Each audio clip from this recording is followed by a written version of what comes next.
Welcome to Mahasana media. బ్రాహ్మణులకి British వాళ్ళకి దగ్గర సంబంధాలు ఉన్నాయి. కానీ ఇదే బ్రాహ్మణులు, ఇదే ఆర్ఎస్ఎస్కి బీజేపీకి చెందిన బ్రాహ్మణులు ఇక్కడ ఉన్న క్రైస్తవుల్ని బ్రిటిష్ వాళ్ళతో పోలుస్తారు. బ్రిటిష్ వాళ్ళు తొత్తులు అంటారు, బ్రిటిష్ వాళ్ళ దగ్గర డబ్బులు తినేస్తున్నారంటారు, బ్రిటిష్ వాళ్ళ మతాన్ని వాడుతున్నారంటారు. కానీ నిజానికి బ్రిటిష్ వాళ్ళు అన్ని స్ట్రాటజీలు యాజ్ ఇట్ ఈజ్ ప్రయోగించి బ్రిటిష్ వాళ్ళు ఎలాగైతే భారతదేశాన్ని ఆక్రమించుకున్నారో సేమ్ అలాగే భారతదేశాన్ని ఆక్రమించుకోవడానికి ప్లాన్ చేసేవాళ్ళు ఈ బ్రాహ్మణులే. బ్రాహ్మణులు అంటే ఆర్ఎస్ఎస్ బీజేపీలో ఉన్న బ్రాహ్మణులు. ఒకసారి వీళ్ళిద్దరి మధ్యలో ఉన్న సంబంధాలు ఏంటనేది క్లియర్గా మీకు ఈ వీడియో ద్వారా తెలియజేస్తాను. వీళ్ళిద్దరికీ చాలా దగ్గర సంబంధాలు ఉన్నాయి.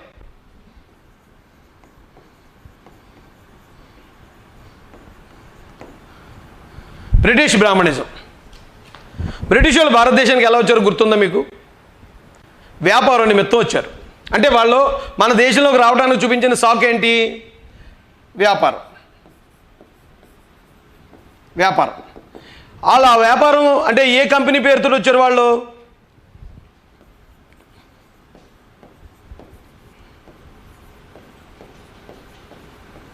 East India. ఇక్కడ మీకు డౌట్ రావాలి, కంపెనీ ఎవరిది? బ్రిటిష్ వాళ్ళది. కానీ పేరేంటి? East India. ఇండియా అని పేరు ఎందుకు పెట్టారు వాళ్ళు? ఈస్ట్ బ్రిటిష్ అని కదా పెట్టాలి. ఇండియా అని ఎందుకు పేరు పెట్టారు? ఎందుకంటే ఈస్ట్ ఇండియా అని ఉంటే చివరిలో ఇండియా ఉంది కాబట్టి ఈ కంపెనీ మన దేశాందేని మన దేశంలో ఉన్న వాళ్ళు ఓన్ చేసుకుంటారని. ఓకే, అంటే లోకల్ ఫీలింగ్. ఆ లోకల్ ఫీలింగ్ తోటి ఆ కంపెనీని ఆదరిస్తారనే ఉద్దేశం. ఇప్పుడు బ్రాహ్మణిజం మన దేశాన్ని ఆక్రమించడానికి ఎలా ప్రయత్నిస్తుందంటే వీళ్ళు ఎన్నుకున్న దారి వీళ్ళ వ్యాపారం అయితే వీళ్ళ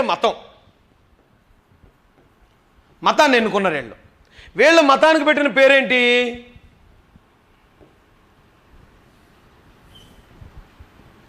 వీళ్ళ మతానికి పెట్టిన పేరు హిందూ మతం.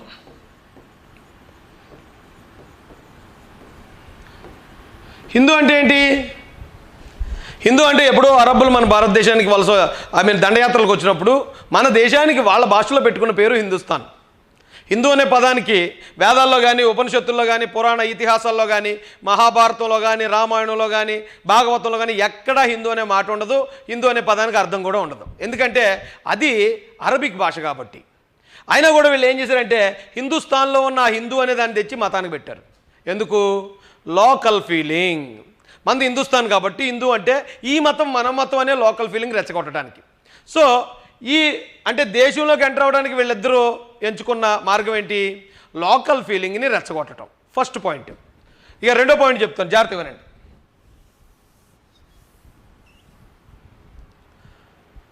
రెండోది, ఇప్పుడు బ్రిటిష్ వాళ్ళ కంపెనీ ఏమన్నా ఈస్ట్ ఇండియా కంపెనీ. ఆ కంపెనీకి యజమానులు ఎవరు? ఈస్ట్ ఇండియా అని పెట్టాడు కాబట్టి మన ఇండియా వాళ్ళు ఎవరైనా ఉన్నారా యజమానులు? నో, బ్రిటిష్ వాళ్ళు. కేవలం ఆ కంపెనీకి ఓనర్స్ బ్రిటిష్. ఇప్పుడు వీళ్ళు హిందూ మతం అని పెట్టారు. హిందూ అంటే హిందుస్థాన్లోది కాబట్టి ఇది మన దేశ మతం అంటున్నారు. సో హిందూ మతంలో అందరూ సమానమేనా? హిందూ మతంలో ఎవరు ఎక్కువ అంటే బ్రాహ్మణులే ఎక్కువ.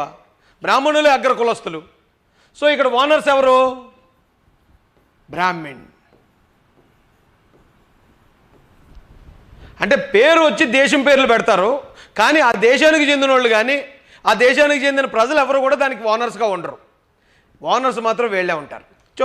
సో సెకండ్ పాయింట్లో కూడా ఇద్దరికి కూడా చాలా దగ్గర సంబంధాలు కాదు, ఆల్మోస్ట్ ఒకటే స్ట్రాటజీ.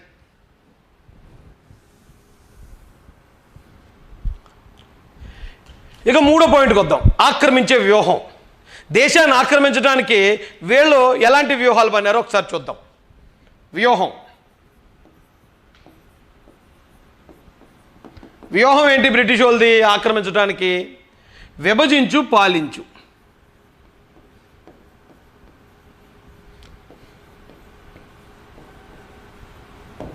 బ్రిటిష్ వాళ్ళు వచ్చేటప్పటికి మనది 595 కన్నా పైనే సంస్థానాలుగా విడిపోయిన రాజ్యాలు. అంతా ఒక భారతదేశం కాదు మనది. వీళ్ళు వచ్చిన తర్వాత అన్ని వేరు రాజ్యాలుగా చిన్న రాజ్యాలుగా ఉన్న మనల్ని మన రాజులకే గొడవలు పెట్టి ఆ పరిపాలించేవాడిని ఈ పరిపాలించేవాడిని ఒకడి మీద ఒకడికి ఉసుగొలిపి ఇలా విభజించి ఒకరి మీద ఒకరు గొడవలు పెట్టడం ద్వారా పాలించాలనే వ్యూహం వాళ్ళది. ఇప్పుడు ఈ బ్రాహ్మణిజానికి సంబంధించిన ఆర్ఎస్ఎస్ బీజేపీ వాళ్ళది ఏంటి వ్యూహం? సేమ్ టు సేమ్, విభజించు పాలించు. వీళ్ళు ఇక్కడ కులాల పేరుతో మతాల పేరుతో విభజిస్తారు. కొన్ని వేల కులాలుగా జనాన్ని వెడగొట్టారు భారతీయుల్ని.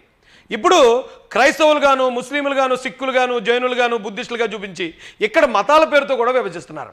విభజించి పాలించటం. సో ఈ విషయంలో కూడా వ్యూహం కూడా ఇద్దరిదే, సేమ్ టు సేమ్. ఇక ఆయుధాల విషయంకి వద్దాం. బ్రిటిష్ వాళ్ళ ఆయుధాలు ఏంటి, బ్రాహ్మణజానికి చెందిన ఆయుధాలు ఏంటి? బ్రిటిష్ వాళ్ళ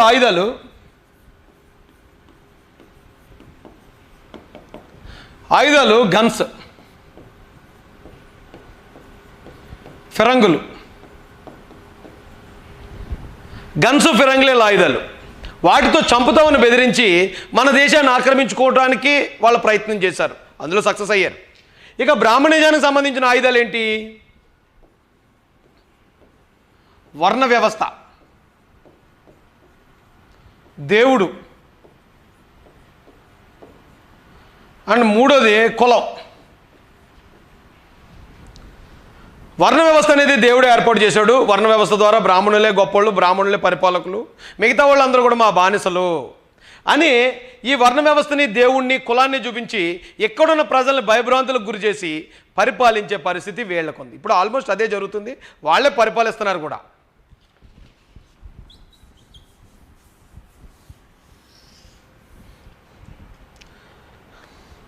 ఇక బ్రిటిష్ వాళ్ళు గన్స్, ఫిరంగులతో వచ్చి మన వాళ్ళు బెదిరించి మన దేశాన్ని ఆక్రమించుకున్నారు.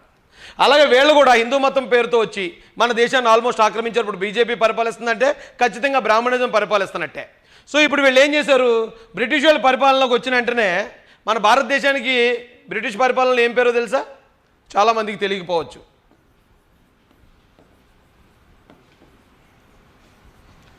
British India.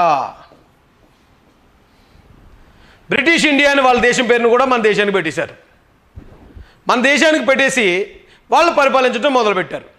ఇప్పుడు వీళ్ళేమంటున్నారు, బ్రాహ్మణజానికి చెందిన మన ఆర్ఎస్ఎస్, బీజేపీ వాళ్ళు ఈ దేశాన్ని హిందూ దేశం మార్చాలంటున్నారు.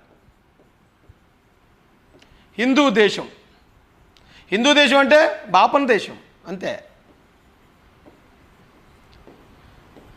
వీళ్ళు హిందూ దేశం అని కనుక భారతదేశానికి పేరు పెడితే, హిందూ అంటే వర్ణ వ్యవస్థను పాటించాలి, వర్ణ వ్యవస్థను పాటించాలంటే బ్రాహ్మణులే గొప్పవాళ్ళు కాబట్టి అది బ్రాహ్మణ దేశం అవ్వాలి అనేది వాళ్ళ స్ట్రాటజీ. చాలా జాగ్రత్తగా గమనించండి. దేశాన్ని ఎలాగా బ్రిటిష్ వాళ్ళు ఎలాగైతే ఆక్రమించి నాశనం చేశారో, ఇప్పుడు ఈ బ్రాహ్మణిజం కూడా మన భారతదేశాన్ని అలాగే ఆక్రమించి నాశనం చేయడానికి చూస్తుంది. కాబట్టి మేము వాళ్ళ మీద పోరాడుతున్నాం. ఇంకా ఉన్నాయి, ఇంకో నెక్స్ట్ పాయింట్ చూద్దాం. చూడండి,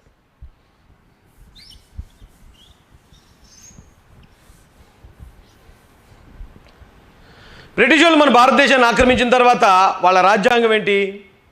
బ్రిటిష్ రాజ్యాంగం.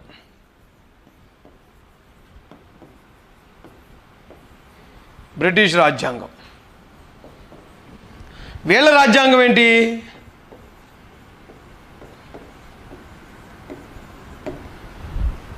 మనుస్మృతి. ఎప్పుడైతే దేశాన్ని ఆక్రమించారో వెంటనే వీళ్ళు బ్రిటిష్ రాజ్యాంగాన్ని అమలులోకి తెచ్చేశారు. అలాగే వీళ్ళు ఏమంటున్నారు, ఇప్పుడు రాజ్యాంగాన్ని మార్చాలి, భారత రాజ్యాంగం, అంబేద్కర్ గారు రాసిన రాజ్యాంగాన్ని మార్చాలి, మనుస్మృతి అమల్లోకి తీసుకురావాలి అంటున్నారు. అంటే ఇక దేశాన్ని కంప్లీట్గా ఆక్రమించడానికి వాళ్ళు ప్రయత్నాలు చేస్తున్నారని మనం అర్థం చేసుకోవాలి.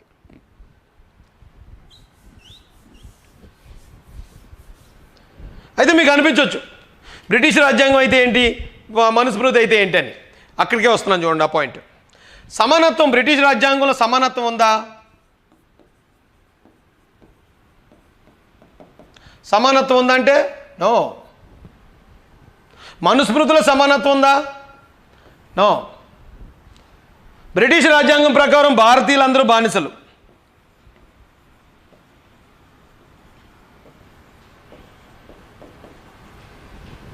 భారతీయులందరూ బానిసలు.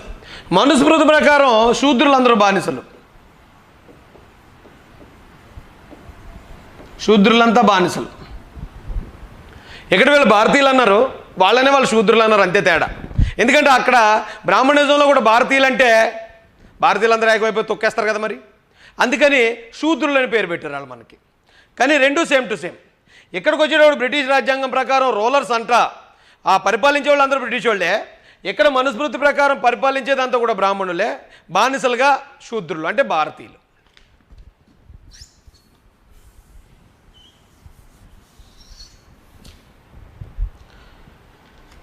బ్రిటిష్ వాళ్ళు అధికారంలోకి వచ్చిన తర్వాత భారతదేశంలో ఉన్న భూములు వనరులు మొత్తం అన్నీ కూడా వాళ్ళు సొంతం చేసుకున్నారు. మొత్తం అంతా కూడా భారతదేశం మొత్తం వాళ్ళ కంట్రోల్లోకి వెళ్ళిపోయింది. అలాగే ఇప్పుడు బీజేపీ వచ్చిన తర్వాత బీజేపీ కూడా సేమ్ టు సేమ్ మొత్తం భారతదేశంలో ఉన్న ఆస్తులన్నీ కూడా వాళ్ళ కంట్రోల్లోకి తీసుకుంటుంది. కాకపోతే ఇక్కడే చిన్న తేడా, బ్రిటిష్ వాళ్ళు ఆస్తుల్ని, మన భారతీయ ఆస్తుల్ని స్వాధీనం చేసుకున్నారు. ఇక్కడ ఈ బీజేపీ ఆర్ఎస్ఎస్ వాళ్ళు కూడా స్వాధీనం చేసుకుంటున్నారు. ఆ స్వాధీనం చేసుకోవడానికి వీళ్ళు పెట్టిన పేరు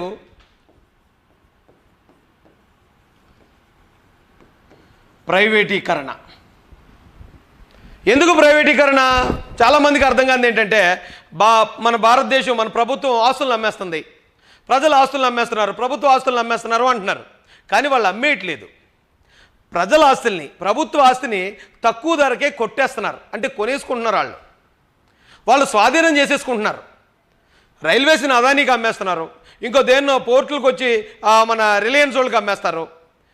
లేకపోతే ఇక్కడున్న అన్ని రిసోర్సెస్ని కూడా అదానీలకి, అంబానీలకి తక్కువ ధరకి అమ్మేస్తున్నామని చెప్తున్నారు. కానీ తక్కువ ధరకి ఈ బ్రాహ్మణజానికి చెందిన వ్యక్తులు భారతదేశంలో ఉన్న ఆస్తులన్నీ కొనేస్తున్నారు. అంటే వాళ్ళు దుబ్బేస్తున్నారు, ఒక రకంగా దోచేసుకుంటున్నారు.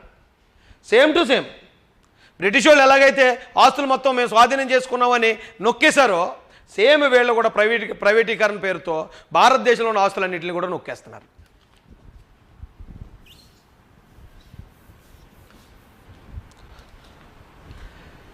బ్రిటిష్ పరిపాలన మన భారతదేశంలోకి రాగానే కరెన్సీ అంటే నోట్లు, బ్రిటిష్ కరెన్సీని అమల్లోకి తెచ్చారు. అంటే కరెన్సీ మార్చారు. కరెన్సీ మార్పు.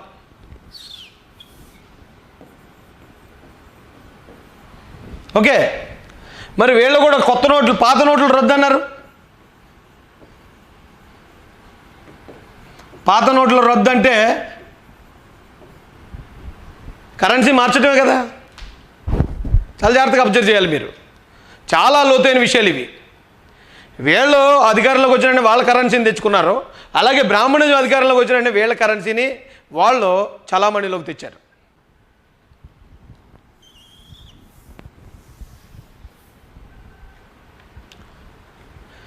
ఇక బ్రిటిష్ వాళ్ళు అధికారంలోకి వచ్చినట్టే దోపిడీ మొదలుపెట్టారు. ఇక్కడ భారతదేశంలో ఉన్న బంగారాన్ని, వజ్రాలని, ఇక్కడున్న విలువైన వస్తువులన్నింటిని కూడా దోచుకుని విదేశాలకు, అంటే వాళ్ళ దేశానికి తరలించారు. దోపిడీ.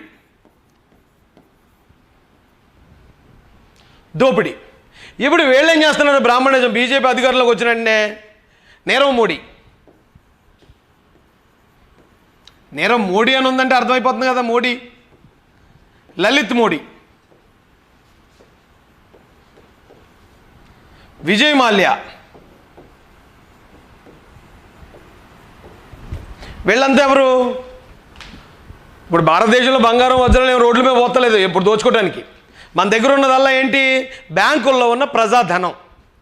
ఈ ప్రజల ధనాన్ని వీళ్ళు బ్యాంకుల్లో దోచుకున్న ఈ ప్రజాధనాన్ని వీళ్ళు ఏం చేస్తున్నారంటే బ్యాంకు దోపిడీ, బ్యాంకు రుణాల పేరుతో తీసుకుని వాటిని విదేశాలకు తరలించేస్తున్నారు. ఇక్కడ వీళ్ళు చేసింది, ఇక్కడ ఉన్న బంగారాన్ని, వజ్రాలు, విలువైన వస్తువులను వాళ్ళ దేశానికి తరలించేశారు.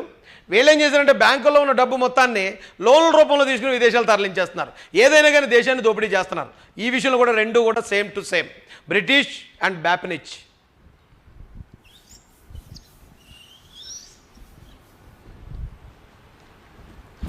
ఇక బ్రిటిష్ వాళ్ళ హయాంలో భారతీయులకు హక్కులు ఉన్నాయా? హక్కులు, ప్రాథమిక హక్కులు నో.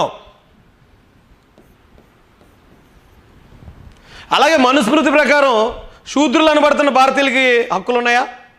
నో. చదువుకోవడానికి కానీ, ఆస్తి సంపాదించడానికి కానీ, ఉద్యోగం చేయడానికి కానీ ఏ విధమైన హక్కులు ఇవ్వబడలేదు శూద్రులు అనబడుతున్న భారతీయులకి మనుస్మృతిలో. సేమ్ బ్రిటిష్ రాజ్యాంగం కూడా అంతే. దీన్ని బట్టి కూడా ఈ రెండు ఒకటే అని అర్థమవుతుంది కదా మనకి.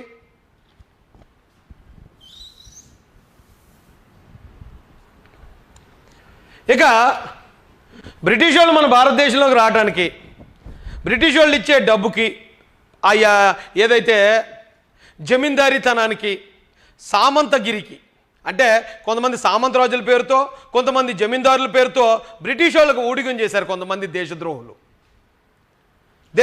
వాళ్ళంతా. మన దేశాన్ని వాళ్ళ పరిపాలనలోకి వాళ్ళ కాళ్ళ కింద పెట్టేశారు. సేమ్ అలాగే ఇప్పుడు ఈ బ్రాహ్మణిజం అనే బీజేపీ ఆర్ఎస్ఎస్ కూడా ఎక్కడ ఉన్న కొంతమంది శూద్రుల్లోనే వాళ్ళు ఇచ్చే పదవులకి వాళ్ళు ఇచ్చే డబ్బుకి ఆశపడి ఆ పార్టీని భుజాన మోస్తూ ఆ పార్టీని జనాల్లోకి తీసుకెళ్తూ వాళ్ళ చేతుల్లోకి వాళ్ళ కాళ్ళ దగ్గరికి భారతదేశాన్ని పెట్టడానికి ప్రయత్నిస్తున్నారు. ఈ తెలుగు రాష్ట్రాల్లో ద్రవిడ రాష్ట్రాల్లో ఉన్నవాళ్ళు కానీ శూద్రుల్లో ఉన్న నాయకులు ఈ బ్రాహ్మణిజం కాళ్ళు మొక్కుతున్నారంటే అంతకుముందు బ్రిటిష్ వాళ్ళకి కాళ్ళు మొక్కిన ఆ జమీందారులకి సామంతరాజులకి వీళ్ళకి తేడా లేదు.